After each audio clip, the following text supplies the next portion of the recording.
What are we doing here? We are going to scatter Warren's ashes, mate. In the river? He would have liked that. So why are you doing this? Because your dad asked me to. Nothing else? It's hard to find the right words to say at a time like this. We're all in need of comforting. But our grief can push those away who can comfort us. Warren forgives you all.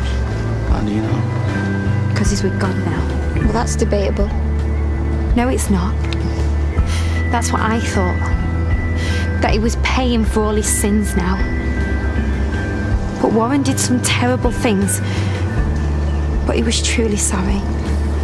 So we all need to learn to move on.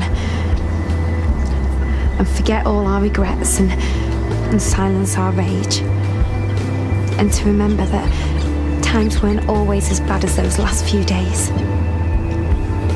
And to remember that he loved and was loved in return.